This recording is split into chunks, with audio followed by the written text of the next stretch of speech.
This is the Extreme Stewardship Podcast, where we explore anything and everything that gets us better at making things good and good at making things better. And at the moment, I'm trying to get better at rest. And I think that's a legitimate pursuit, partly because rest is a good thing, and partly because rest, real rest that isn't laziness in disguise, is something that we aren't born good at. We have to get better at it. And since getting better at something includes recognizing why we aren't already good at it, in this episode, I'm going to throw out a few thoughts on why we don't rest. By the way, and I should probably say this for anyone who's starting to listen to this podcast, if this is your first time listening, I recommend you go back and start at the beginning. I know podcasts don't normally work this way, but in this podcast, each episode really does build on the previous ones. So some of what's happening in this episode isn't going to make great sense unless you've listened to the previous ones.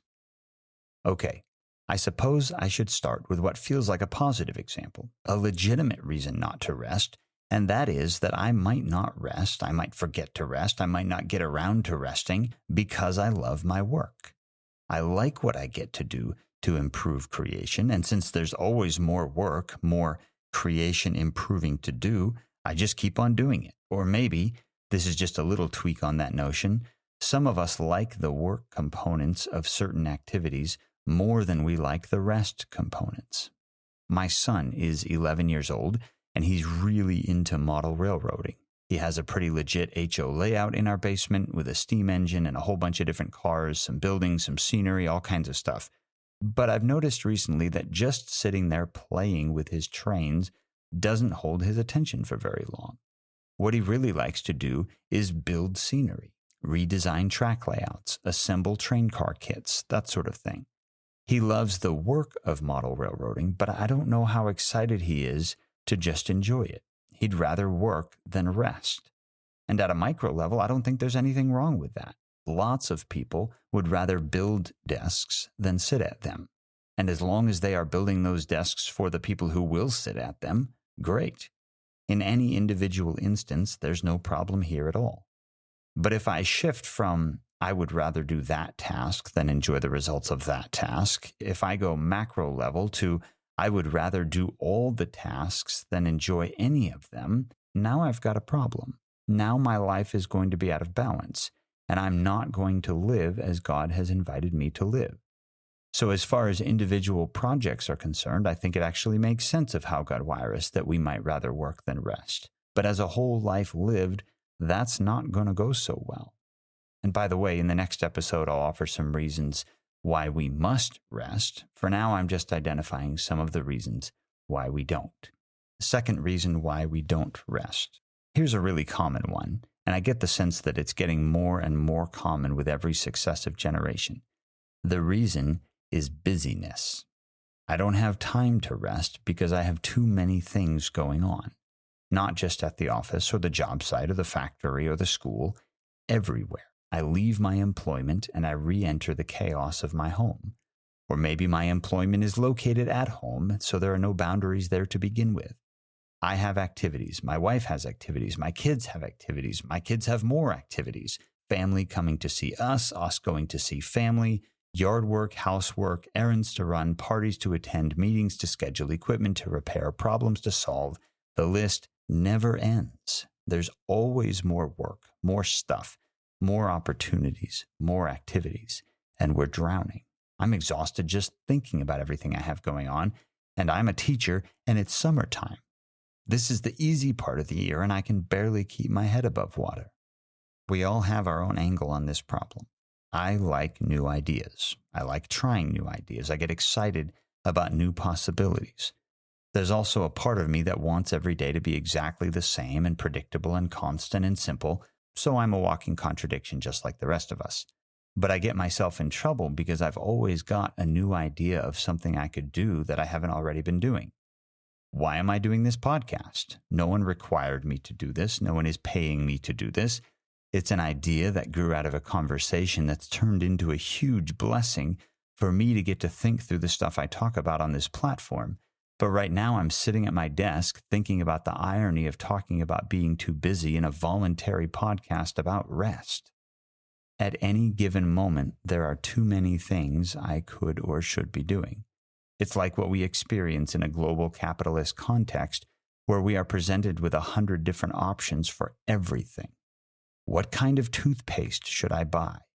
I don't care. What kind of car should I drive? I don't care. Really, I want one that works. I want one that has enough seats for my family and that doesn't give me back problems on road trips. And the more we complicate that choice with the ideology that every single thing in our lives should be customized to exactly how we want it at any given moment, and therefore the range of options is by definition limitless, the more we inhibit our ability to simply make choices and move on with our lives. And the same thing happens to me when it comes to tasks. Which of the 75 different things that I have on my list should I tackle first? We've been invited to 4 birthday parties this weekend. Which parent should take which kid to which party in what order? And it isn't just that we feel obligated to attend 4 parties. It's the time and energy that goes into figuring out how to do that. I know I'm tackling a really complicated issue here. So, as I have often said in this podcast, don't take this as comprehensive. Here are some reflections on how to approach the overwhelmingly busy state that many of us are in these days. First thing, just to set the stage a bit. When God set up Israel's rhythms of work and rest, he went out of his way to insist that I'm too busy is not a legitimate reason to skip rest. Exodus 34:21, 6 days you shall work, but on the 7th you shall rest. Even during the plowing season and harvest, you must rest. You think you're busy? Try being a farmer during the harvest. Even then, God calls us to rest. Second thought, in order to push back against the pressure of constant busyness, I have to have pre-established criteria by which I say yes or no to things. Criteria that are identified and understood in advance. Criteria that make as many decisions as possible easy in the moment. This isn't going to be perfect. This isn't going to cover every scenario. But if I walk into Walmart having already decided I want Crest toothpaste and I'm not even going to bother looking at any other brand, that is going to simplify things a bit. It will take less time and energy to buy toothpaste than if I hadn't made that decision, so it's at least a step in the right direction. If I decide that I don't say yes to professional opportunities on Saturdays because I want to be with my family, that doesn't solve all my problems, but it does solve some of them. I won't go through all the details, but I recommend Patrick Lencioni's book, The 3 Big Questions for the Frantic Family. Lencioni does a great job of mapping out how we identify family values, family culture, that sort of thing, and then move from there to making decisions about what we do and don't do as a family. So check out that book. At a very, very basic level, I'm simply saying that preemptive decisions are simpler than in-the-moment decisions. That doesn't mean we never adjust in the moment. Sometimes the reality of the moment shows us that our preemptive decision was too simplistic. But it does mean, especially if those preemptive decisions are value-driven and not arbitrary, it does mean we'll probably end up saying no a lot more often. And in terms of eliminating busyness and making space for rest, that's a good thing. Speaking of saying no, that's the third thought. Most of us who feel too busy can probably look back and acknowledge that we said yes to too many things. And if you're like me, in isolation, I can justify every one of those things, because there's always a reason to say yes. Okay, sometimes I say yes for no good reason at all. I wasn't thinking, I got cornered by a recruiter, whatever. I'd love to get better at saying no in those circumstances, but I don't think that will solve my busyness problem. I think most of the time my being too busy comes from saying yes to things when I have good reasons for doing so. But here's what Jesus says about this. Suppose one of you wants to build a tower. Won't you first sit down and count the cost to see if you have enough money to finish the project? If you lay the foundation and then can't finish building the tower, everyone will ridicule you and say, you started to build and aren't going to be able to finish the job. I get asked to commit to something. It sounds like a great idea. I say yes. A few months later, I'm burned out, and either I'm going to play my part poorly, I'm going to sacrifice other things that should have been more important, or I'm going to call up the boss or the team or whoever and say, my bad, can't get it done. That's a lose-lose-lose scenario, because when I was first asked to commit to this project, I didn't count the cost. Here's another way to think about it. We tend to describe the problem, like I just did, as saying yes too often and saying no too rarely. But that's not quite right, because the point of counting the cost is that saying yes costs something. A yes to one thing is by definition a no to something else. If I say yes to coaching my son's basketball team this winter, I'm saying no to meetings at work that happen after 3 p.m. on Wednesdays and Fridays. If I say yes to going to a birthday party on Saturday afternoon, I'm saying no to mowing the lawn at that time. Now, someone listening to this is objecting, thinking you can go to the party and mow the lawn. You just have to move lawn mowing to Sunday afternoon. No big deal. And that's true. But we get ourselves in trouble when we say yes to something that kicks off a chain reaction of rearranging X, which now overlaps with Y. So now we move Y, which problematizes Z, and it just keeps going and going and going, because at no point in that sequence are we willing to simply say no to one of the things on the calendar. I don't mean we never do the work of moving things around on the calendar. I'm saying I have a tendency, and I bet I'm not the only one, I have a tendency to think of myself as a master Tetris player when it comes to my schedule. And I can always find room for one more thing. And somewhere in that journey, the pieces don't fit. They pile up too high and too fast, and I lose the game. Part of the problem is that I'm not as brilliant at that game as I think I am. And part of it is the amount of time and energy I spend playing it. And part of it is the mistaken assumption from the beginning that the blank spaces on my screen are just that. They're blank.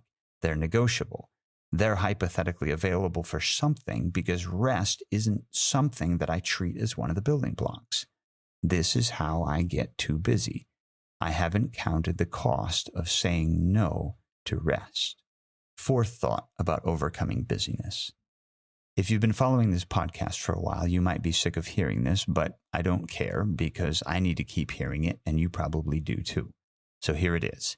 So much of our frantic pace, whether at a job site or at home or anywhere else, is a function of our refusal to take the time to equip other people to do things that we are currently doing. Look, my kids are 11, 9, and 6. I get the busyness of raising small children. Our firstborn didn't sleep through the night until he was 5. I'm telling you this because I think the way we raise our kids is a great illustration of how we live life as a whole.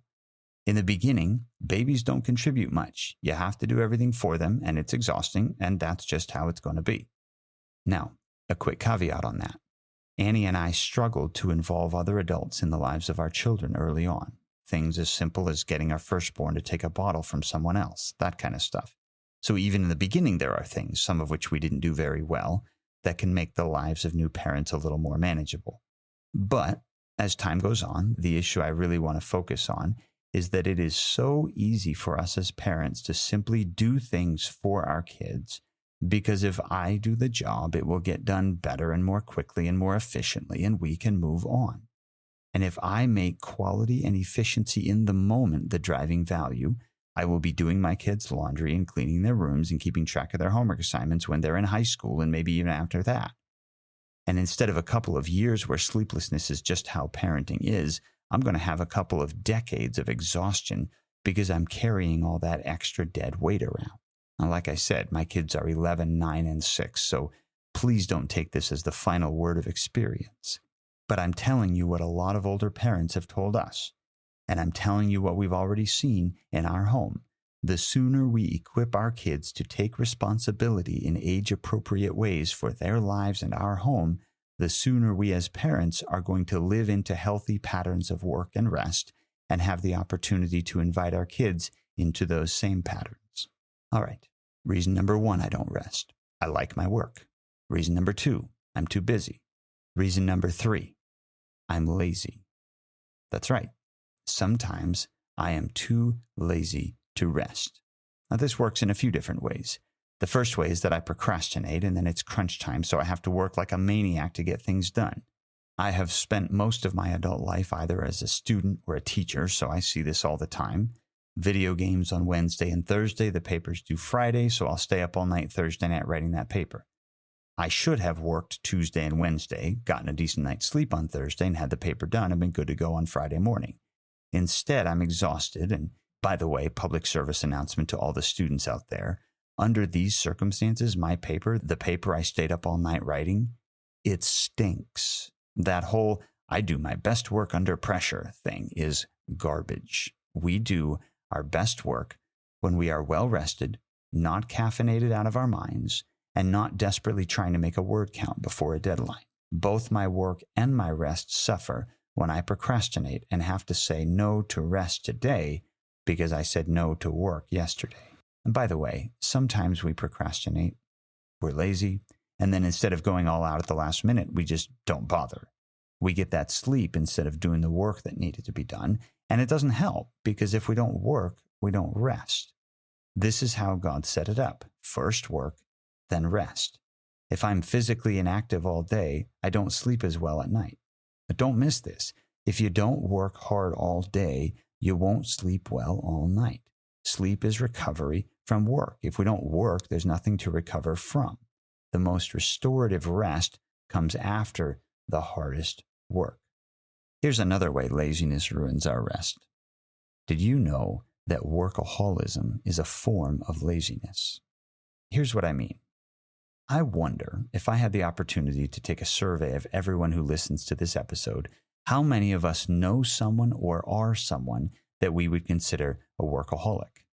And I wonder if we think about those people, how many of them, how many of us are workaholics precisely because we are avoiding something outside of our work. Some of us never stop moving because we know there are demons in our past that we don't want to catch up with us. Some of us won't stop doing because we know that if we took the time to think about what we're doing, we'd have to own how messed up it is. It's no different than me wanting to make a decision without talking to Annie because I have this sneaking suspicion she won't like the decision. And there's a decent chance that I know why she won't like the decision and that she's right not to like the decision. So in the end, all I'm doing is avoiding reality. Some people use addictive substances to escape reality. Other people use addictive behaviors, and workaholism is one of those behaviors. I talked about this in the last episode, but it's worth repeating here. Laziness is, among other things, the refusal to do what reality suggests need to be done. If excessive work is a way of avoiding the reality check that comes with rest, reality checks like a dysfunctional family, reality checks like the fact that my company does just fine without me, if that's what I'm trying to pretend isn't true, what looks like a tremendous work ethic is really just another form of laziness. The last reason we don't rest brings a lot of pieces together. It's a combination of busyness, laziness, avoidance, procrastination, everything. Fundamentally, the biggest reason we don't rest is fear. Fear that if I don't do it, it won't get done. Fear that since there's always more work to do, I have to be doing it. Fear that my GPA, my family's well-being, my kids' future, my company's success, my professional reputation, whatever, fear that if I stop working, it all falls apart. And look, sometimes that fear's legitimate. If I don't work, I don't eat. If I don't do my homework, I don't get the grades. No matter what hour of the day it is, someone else is working while I'm resting. No matter how hard I've pushed, someone else out there is pushing harder. That's true. So if you're the type of person who is driven by fear to work and work and work and work and never rest, I think the first question is, are you working so hard and so long that your lack of rest is actually detrimental to your work? In other words, and this is really what it comes down to, are you prioritizing the feeling of working really hard now? Because that's how you overcome your fear of not working hard enough. Are you prioritizing that short-term win over your ability long-term to work really hard and actually get things done? This is easy to track in physical activity. At the micro level, if you start a race too fast, you fade before the finish line. The same thing is true at the macro level. A few years ago, I was apprenticed to a cabinet maker, and we were unloading 3/4-inch plywood off the back of a flatbed truck. I was carrying one sheet at a time by gripping one long edge with both hands on top and walking it into the shop. No big deal. My boss comes out with a 4-wheeled cart and starts loading it up. And he says to me, "Work smart, not hard." If you spend the next 20 years carrying plywood like that, you're going to ruin your wrists and get arthritis in your fingers. Work smart, not hard. He didn't mean be lazy. Trust me, Ed Warfield was anything but lazy. He didn't mean look for the easy way out, always follow the path of least resistance. He meant do the job in such a way that you can keep on doing it. Cabinet making is a long game. Life is a long game. It felt strong to do things the way I'd been doing them, and it felt weak to bring out the cart just to move a few sheets of plywood. But it wasn't weak. It was smart. If you're not inclined to rest because of fear about the work getting done, maybe this will be helpful to you. The right amount of rest will help you get more work done in the long term. Second question I should ask, if I'm driven away from rest by fear. If I work, and am afraid to rest, who am I refusing to trust? Maybe a coworker. Maybe I'm doing someone else's job for them because I don't trust them to do it themselves. If I'm going to approach that problem like an extreme steward, I'm going to pursue solutions that involve that coworker actually doing their job, not solutions that end up with me doing it for them.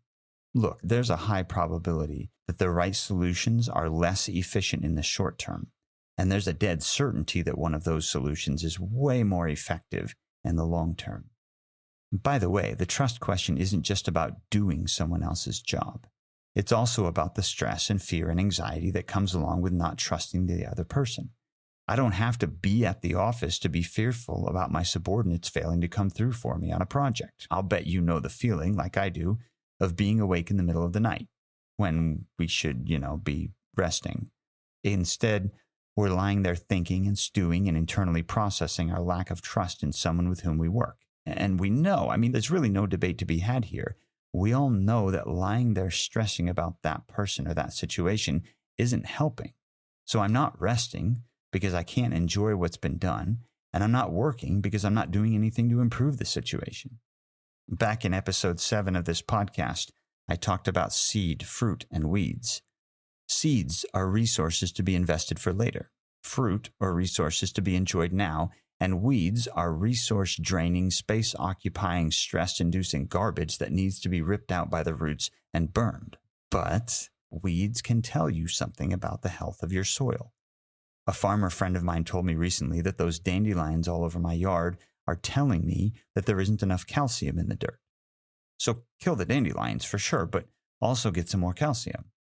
If I'm losing good and necessary rest because I don't trust someone else to do the work that needs to be done, lying in bed stressing about it is like staring at the dandelions in my yard.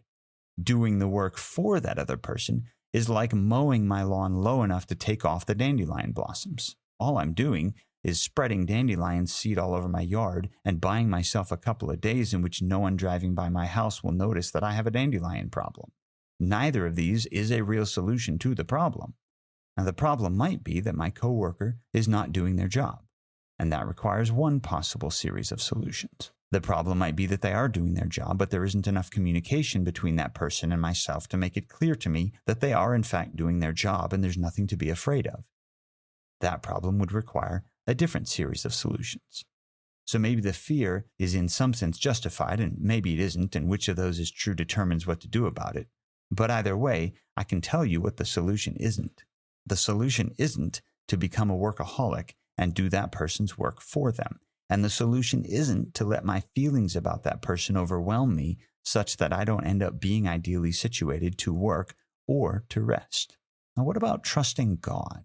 If I work out of fear that I won't make enough money, or that I won't be able to provide for my family, or that I'm being lazy every time I take a break, what is that saying about my level of trust in God? Well, it depends a lot on what we are invited by God to trust Him for. God didn't tell us that we should never work, that He would just make stuff happen while we sat around doing nothing. If that were the case, all work would reflect a lack of trust in God. So the real question is, what has God told us is true about Him and about us that makes both work and rest viable activities and helps us think through when to do each? We'll have to come back to that question a little later. But I want to end this episode by noticing something that keeps coming up that I think helps me take stock of my life and figure out how out of balance I am. It's the fact that rest enhances work and work enhances rest. And so if one of those two is off, chances are good the other one is as well. If I'm working well, I'll rest well, and vice versa. So this whole conversation isn't about work versus rest, but about how the two come together to create a whole life rhythm that involves the right proportions and right sequences of both.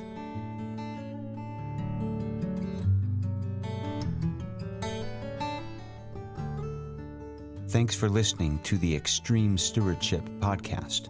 My name is Michael Kibbe, and I teach Bible and theology at Great Northern University in Spokane, Washington. My behind-the-scenes partner in this project is my brother, Ben Kibbe. Our editor-in-chief is Liam Olmsted. Art comes from Leah Leanhoutz, and of course, music is provided by Dave Murray of Daradoon Guitars.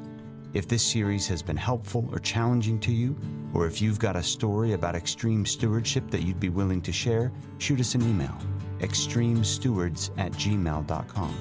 We would love to hear from you. You are, of course, welcome to like and subscribe and tell your friends and all that. What we really care about is that you have gotten better at making things good and good at making things better.